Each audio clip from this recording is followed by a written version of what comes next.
Welcome to The Source, where we combine the headlines with in-depth conversations with the newsmakers themselves. I'm Pinky Webb. Today on the program, President Bongbong Marcos debunks China's repeated claims and stands pat.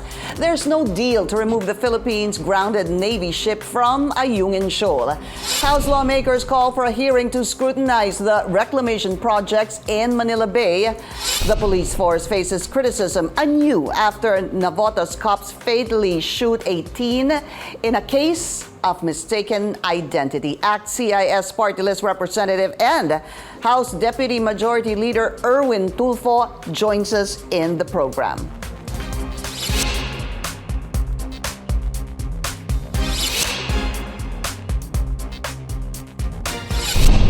President Bongbong Marcos makes the position of the Philippines crystal clear. The BRP Sierra Madre will not move an inch in Ayungin Shoal.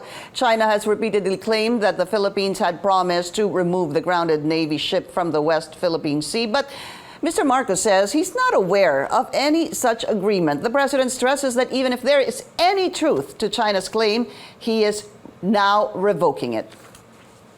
I'm not aware of any agreement that the Philippines should remove from its own territory its own ship, the BSP Sierra Madre, from the Ayungin Shoal. And let me go further. If there does exist such an agreement, I rescind that agreement as of now. And let's go straight to the source of the story. We have ACT-CIS Party List Representative and House Deputy Majority Leader Erwin Tulfo. Congressman Erwin, maraming salamat po sa inyong oras. Welcome back to the source.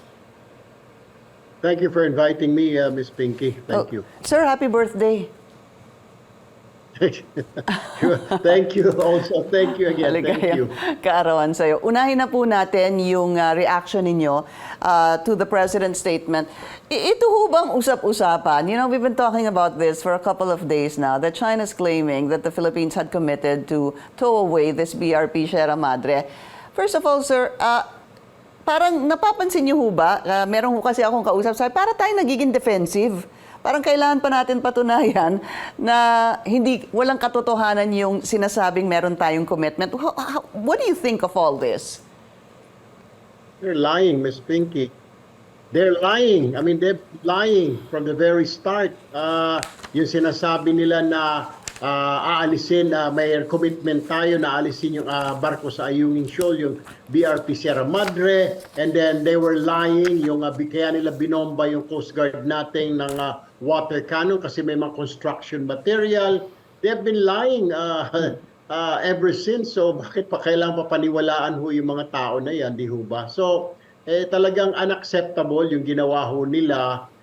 They're just trying to justify yung actions nila. Wala naman ho talaga, hindi pwedeng i-justify, Ms. Pinky. Paano ho kaya mangyayari, Kong Erwin? Kasi ang sabi ng China, from last I checked, no, yung incident dun sa Ayungin Shoal, how they reacted or responded to it, and I quote, professional, restrained, and beyond reproach. Nakausap ko po si Senator Risa Ontiveros kahapon. Sabi ko nga kapag sabihin na restrained, para bang nagpigil pa sila. Tayo ho ba ay kailangan maghanda, ang Coast Guard, ang Navy, well, the AFP in general, sakaling magkaroon na naman ng resupply mission, and surely there will be one, that posible pong the same thing happens, number one, or even a worst case scenario? I have a resolution, Ms. Pinky, filed a couple of days ago na asking for a joint patrol na not only with the United States Coast Guard, but other countries like Japan, South Korea, na willing naman to patrol with us. Kasi pag tayo lang, yung barko natin, maliliit yung Coast Guard, so talagang nabubuli. Whereas yung mga Coast Guards ng other countries, malalaki yung ship nila, hindi nila magalaw-galaw. So yung kaya lang nila, kagaya natin na maliliit. So the resolution that I filed was to immediately ask the United States and our allies to help us patrol this West Philippine Sea para hindi tayo mabuli. Another thing, para makapag-resupply tayo. And it's just the Coast Guard. Sinasabi ng iba, parang magiging act of war na yun. Sabi ko, no, it's not because it's just Coast Guard also. Pinantapat natin is also Coast Guard and Coast Guard of another nation. So, anong act of war doon? Yung nakikita niyo ho ba, sir, were you inclined to look into the ships that China uses because it does say China Coast Guard, ano po? Sigurado ho ba tayo na Coast Guard yun? Nagtataka nga ako, Miss Pinky, na masyado siyang malaki para siyang naval vessel. Tapos, we don't know, baka mamaya armed yan ng mga missiles or something or ng laser. So, kailangan talagang bantayan na mabuti itong mga barko po ng Coast Guard, ng China Coast Guard. Meron ho talaga silang laser. If you remember, sir, a couple of months ago, hindi ho ba nagkaroon ng laser pointing that military grade, but they were saying it is not military grade. Also, I want to add, no, Kong Erwin, ito kasing mga Chinese militia, napakarami po niyan. Meron po ako nakausap na si Mr. Ray Powell, who is a security expert from the United States. Ang sabi niya, nung nangyari itong issue sa Ayungin Shoal, kailan ho ba to? Itong Sabado. Okay.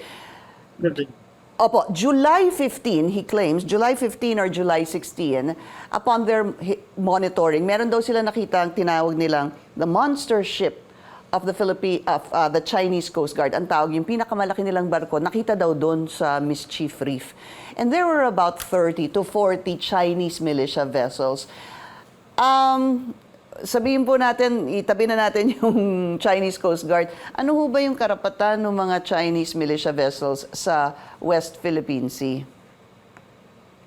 Kumbaga sa kuan is additional for their security, parang to patrol, to help their Coast Guard. Pero actually, Ms. Pinky, according to information that I am getting, lahat ito, remember, di ba, they built a naval and air base there in the West Philippine Sea. Doon sila nagja-jump off from China.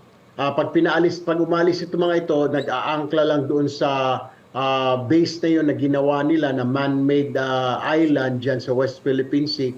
Ironically, it was constructed by China Construction Corporation, a Beijing company, owned company. And now this same company is working on our reclamation in Manila Bay. Kaya nga, I don't know kung, but I have videos, Miss Pinky, na yung Manila Bay right now, parang nakaparada yung mga Chinese militia vessels, about 100 of them. Ito ngayon naging concern ni Speaker Romualdez na napakadami daw mga barko dyan ng China. And then he's been receiving reports that the crews of these Chinese vessels, they come down at night to party daw in the Pasay, Ross Boulevard, or even MOA. And I said, sir, baka hindi po, okay lang kung talagang ka-party. What if members ito ng People's Liberation Army or intelligence community ng China getting information right now sa Metro Manila, then naglalagay sa alanganin our national security o baka na-compromise na ang seguridad ng ating bayan. So immediately we filed a resolution the other day na in aid of legislation to investigate this concern of the Speaker na nakakababa itong mga Chinese crew vessels dito sa Metro Manila where they should not be, they're not allowed to come down. There's so many questions regarding that, sir. So you're talking about the resolution that you filed, House Bill 1171, if I'm not mistaken, ito po yun. Ang pagkaintindi ko po dito is to investigate the dredging of Chinese companies in Manila Bay. Just for clarity, sir, ito ho ba, tama ho ba to investigate Chinese companies dredging in Manila Bay? Is it to investigate the crew of these ships or is it to investigate all the reclamation project in Manila Bay, sir? Actually, there's already a resolution filed earlier by the Makabayan bloc regarding this matter. When this started, I think they filed last year na they contradict that ayaw nila kontra sila actually dito sa reclamation for reason of environmental problems. Yung final ko naman is security reasons dahil nga at saka and at the same time yung issue about our fishermen, our hotel and restaurant workers mawawalan sila ng trabaho. And I want that Congress will look into this. So kailangan isoma ng PRA, isoma ng Labor, Coast Guard, Immigration to look into this. Okay. So we will just wait. Siguro next week it will be assigned to a committee kung sino ang but I believe this will be a joint committee hearing on this matter. Probably Labor, probably Environment, Committee on Environment, and National also Security. Peace and Order. Opo, peace and Ms. order, Pinky. right. So, hiwalay po natin yon. Meron po yung makabayan on the reclamation activities. Itatabi nyo po yun. Yung inyo, maliban po doon, your resolution looks into the security concerns, tama ho ba? Of what, sir? Yes. I just want to be clear. Is it of Chinese companies involved in the reclamation projects or all those ships? Kung sino man, ano man, saan man silang galing, ano man ang kanilang nationality, yung mga crew na nandun. Lahat ho ba o Chinese lamang? Lahat ng crew, Miss Okay. Pinky, pero nag-surveillance yung mga tao ko yesterday, the other day, and na may video. Halos lahat, I think about 50 or 60 ships, puro Chinese yung markings eh. So pero hindi lang Chinese. Pero kung Filipino siya, bakit pa natin kailangang imbestigahan? Yung mga foreign vessels lang siguro. After yung sinasabi ng US Embassy na itong Chinese construction company is involved sa construction ng military base ng China. Pagkatapos yung info ni speaker na bumababa yung mga crew sa gabi at namamasyal. Lahat ng ito, Ms. Pinky, ipagsasama-sama natin para isang hearing na lang sa isang joint committee hearing, Ms. Pinky. Sir, can you tell me more about your conversation with Speaker Martin Romualdez? Because I did read about that. And there's a lot. Isn't number one, I think he's supposed to be abroad. Ano po? Did you speak on the phone? Who initiated what? At bakit po? Can you just give me more information? How this all began? Immediately after he landed from an Indonesian trip, yung naisara niya yung rice export ng China to the Philippines, the Vietnam. I mean, not China, but Vietnam. So when immediately after he landed, I was having a meeting with the House Appropriations Chairman Saldico that night when they arrived. He called up Chairman Ko, nagmusta, and then sabi ni Congressman Ko, we are talking about dito sa Manila Bay Reclamation. That's when he said, oh, by the way, ask Tulfo na I've been hearing na there are crews na mga Chinese vessels dyan sa Reclamation na bumababa sa Manila Bay. Ask him to look into this the next day. So that's what I did. I dispatched my staff, yung video team ko. They went around Manila Bay at nakunan ng mga videos. Positive nga na almost 50 or 60 na mga vessels dyan ay may mga Chinese markings, Miss Pinky. Ito siguro yung sinasabi ng speaker na bumababa at night. So we asked the Coast Guard, and Coast Guard said it's not our job, it's Bureau of Immigration to monitor. But Immigration is also saying, no, that's not our job, it's Coast Guard dahil galing sa dagat yung mga tao na yun. So nagkakaroon ng finger pointing. So who is responsible? The question now is, so who is Who's monitoring them? These people coming down every night on our shores, and we don't know kung talaga nagpa-party lang or baka kumukuha na ng mga informations, thereby threatening our national security, Ms. Pinky. This needs to be talked about further, but we need to take a short break. This is The Source on CNN Philippines. Please stay tuned.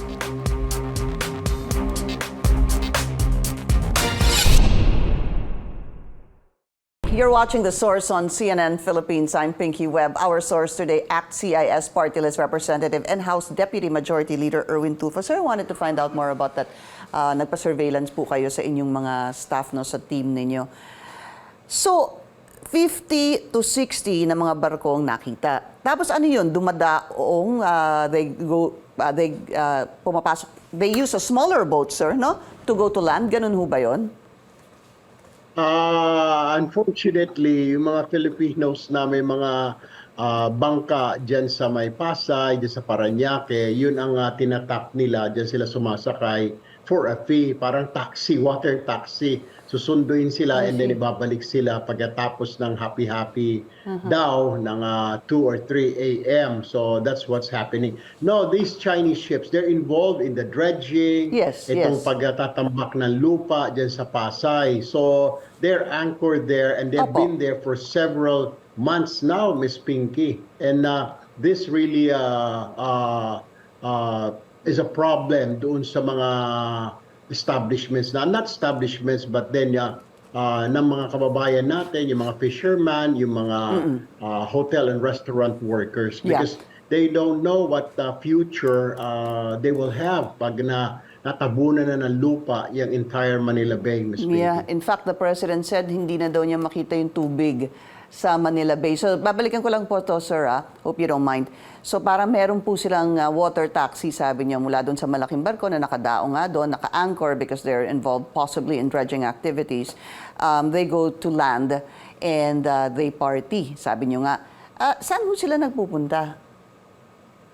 There's a lot of restaurants and KTV bars along Pasay, along Baclaran. So, pag napansin mo, Ms. Pinky, pag dumaan ka lang dyan, I go to Baclaran kasi every Wednesday, ang dami na dyan ng mga Chinese characters na mga KTV. So, syempre, yung i-cater doon, yung mga Chinese clients po, hindi po Filipino dahil hindi mo naman maintindihan yung anong nakasulat doon sa labas. It's Chinese characters. Talagang yung purpose noon are for Chinese citizens na probably working in our pogos.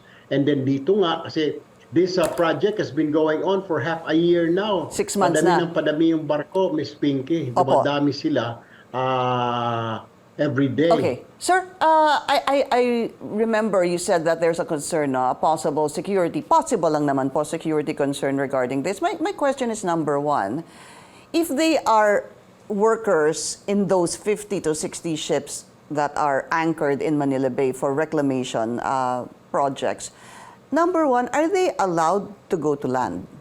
Yun muna. Number two, sino ho ba dapat ang nagbabantay? Could you respond to those questions, sir? That's why I asked the Philippine Coast Guard, and the Coast Guard saying na it is the responsibility of the Bureau of Immigration. And I talked to the spokesman of the Bureau of Immigration, and he said I think, Congressman, it is the job of the Philippine Coast Guard kasi nasa dagat po yan. So lumalabas, Ms. Piggy, nobody's watching these people. At you know na isang ship ay naglalaman ng 20 hanggang 30 na crew. So you multiply that 20 or 30, sabihin na lang natin 20 times 50. So ganun kadami, di ba? Parang 1,000 na tao. Pero hindi naman siguro lahat bumababa yun, by the hundreds na siguro every night. But then, syempre, nakakatakot na rin, di ba? We do not know. Wala nang mag-monitor eh. Sabi ng immigration, no, they cannot. They do not have working visas. So hindi sila pwedeng bumaba. Para silang ordinaryo lang ng mga crew ng barko na hindi sila pwedeng bumaba. So dapat pala nananatili lang sila doon sa barko. Now, here's the question, sir. Pending your resolution, pending the hearing of this resolution that you filed, what should be done now? If you are concerned about this, if Speaker Martin Romualdez is concerned about this, is there anything that can be done at the moment prior to hearing your reso? The Speaker and the President are communicating almost every day. So I wasn't surprised when the President gave the instruction immediately after we filed the resolution. Siguro parang minutes pa lang, about an hour later when we filed it in Congress, the President issued a directive na all reclamation project will have to cease or stop.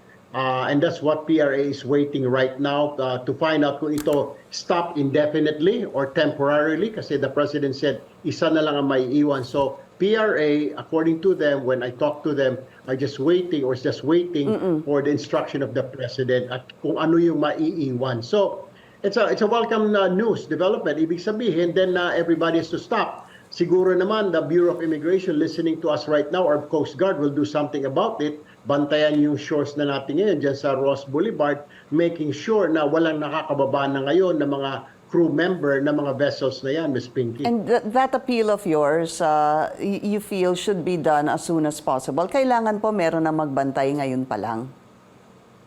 Yes, because when I talked to them the other day, they're pointing at each other. Yeah. So it means to say, hindi sa amin yan, sa immigration yan. Si immigration naman, hindi sa amin yan, si Coast Guard yan. So wala nagbabantay, Miss Pinky. Ibig sabihin noon, so itong mga tao nito, malayang nakakababa. That is the problem. Okay. Kaya nga, nangamba po yung ating speaker na pakitignan mo nga, kasi nga may natanggap ako na balita na bumababa sila.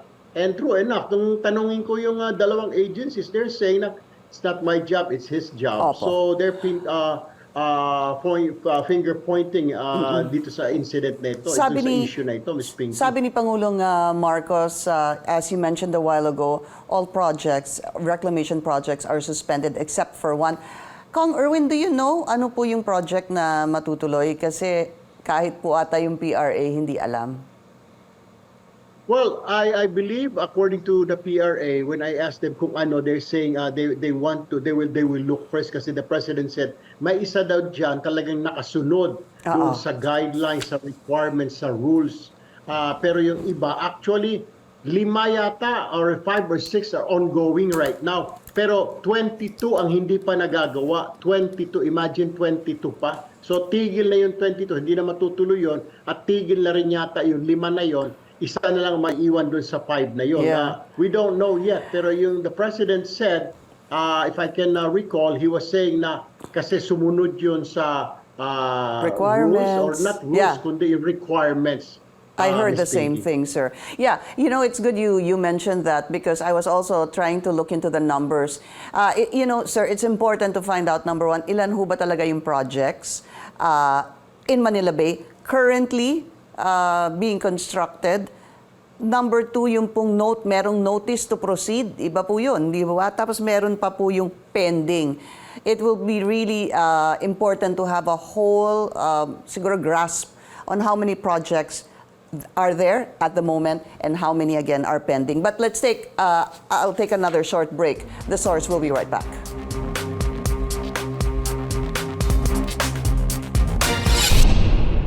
You're watching The Source on CNN Philippines. I'm Pinky Webb. Our source today, ACT-CIS Party List Representative, House Deputy Majority Leader Erwin Tulfo. Kung baka you can show that, pwede ho ba? You were showing me during the break. Can you explain that, please? I don't know kung how clear it is. Okay, I'll play it. Ito yung nagsasurveillance yung mga tao namin. There, may maliit na barko, bangka. And then, I'm sorry. That's fine, sir. May Sige po. may bumababa siya. May bumababa na tao doon para sumakay sa maliit na bangka. So nakunan namin. So tama po yung information ni speaker na yung crew bumababa, Miss Pinky. Hindi lang medyo malinaw dito sa camera ko. Pero we found out and wala nagbabantay. That is the problem. Opo. Pero talagang yung crew nyo nakita na hanggang sa... Hindi lang po siya dyan. Yes. Saan sila pupunta, Miss Pinky, kung sasakay na sila dyan? Definitely, bababa sila sa lupa, di ba? At saka yan, hindi part ng barko yan. Yan ay parang inarkila nila. Dito na sa atin registered yung maliit na lancha na yan. Ang tawag dyan, lancha. Opo. Okay. Thanks for that, Congressman. Okay, so we'll wait for... Kailan ho kaya, when will the House begin to hear this sir? This resolution, rather? Hopefully it will be assigned on Monday to a committee and then we will keep you posted immediately, Ms. Pinky. Pero of course, may urgency itong hearing na ito and may instructions na rin ang Speaker of the House yesterday na when we had a meeting na madaliin itong issue na ito kasi we're so busy, Ms. Pinky, and then the budget deliberation hearing is coming up, so we really have to fast track. Ngayon, may mga sunod-sunod na meeting sa NBP. Meron pang gusto si Speaker last night, kaya kami pinatawag and yung mga senior lawmakers na because he noticed na yung onions, the prices are going up again after it went down to around 90 pesos when they were conducting investigation. Na umakyat na naman sa 190, 180. So it really concerned him. At gusto niya pakilusin ng NBI, PNP to conduct a raid sa mga warehouses and cold storage and even gave warning sa mga traders and hoarders na ika nga ilabas na nila yung kanilang mga onions. Otherwise, re-raidin, makakasuhan sila, pati mga cold storage owners. Or pag hindi pa rin umubra, ay babahain yung market ng onions na manggagaling sa importation, of course, upon the approval of the President, Ms. Pinky. But that was already a threat, sir, by the President, remember, during his State of the Nation address. Bilang ng mga oras ninyo, mga hoarders at smugglers, and now you have the Speaker saying, bantayan natin to ulit. They're taking advantage, Ms. Pinky. Nakafocus kasi ang government sa West Philippine Sea. Ngayon may reclamation, and then meron pang istorya yung sa New Bilibid Prison na may na nagkakagulo doon. So, all this, ang tingin namin ng leadership ng Congress is ginagamit ng mga traders and hoarders, sige, habang busy dito ang gobyerno, why don't we do this? Taasan natin unti-unti ang presyo. Meron pa nga daw ngayon, Ms. Pinky, nasa 200 pesos na per kilo ng onions. Pero yung sinasabi na importation of onions, iyon ay gagawin lang kasi ngayon wala na sa kamay ng farmers, ng onion growers yung products nila, na ibenta na nila. So this is the right time to import from overseas na mga onions dahil mas mura doon.